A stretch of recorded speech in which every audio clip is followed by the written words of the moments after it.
2 minutes pour comprendre. Aujourd'hui, la noyade sèche. Alors, je suis en duplex avec Jérémy Guy. Vous êtes un infirmier pédiatrique en réanimation. La noyade sèche, d'abord, qu'est-ce que c'est? Alors la noyade sèche, il y a la version qu'on a entendu parler dans les médias. Donc la noyade sèche, on en a entendu parler avec un enfant au Texas qui serait décédé quelques jours après avoir bu la tasse.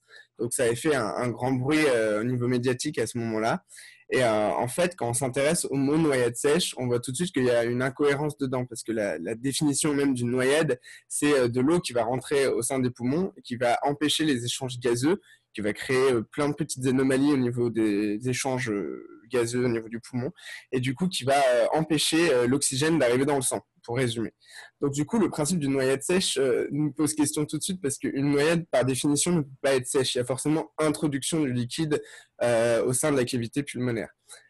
Quand on regarde un petit peu les écrits et ce qui s'est passé par exemple avec cet enfant au Texas, on voit que ça a plus été une inhalation d'eau, c'est-à-dire qu'il a bu la tasse, c'est vrai, l'eau a stagné au niveau de la base de ses poumons et ça a créé ce qu'on appelle une infection pulmonaire.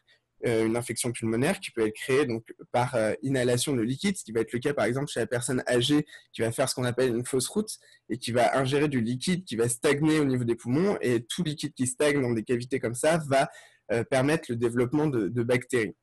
Et donc, dans ces cas-là, si on laisse l'infection sans la traiter, elle peut s'emballer et faire ce qu'on appelle une infection systémique au niveau du corps humain, et donc créer ce qu'on appelle un choc septique. Et un choc septique, quel qu'il soit, peut entraîner une défaillance multiviscérale et donc la mort. Et c'est ça le principe de la noyade sèche. Voilà, méfiez-vous cet été, surveillez vos enfants, bien sûr, quand ils se baignent, mais n'oubliez pas que quand ils boivent la tasse, ça peut être dangereux aussi. À bientôt.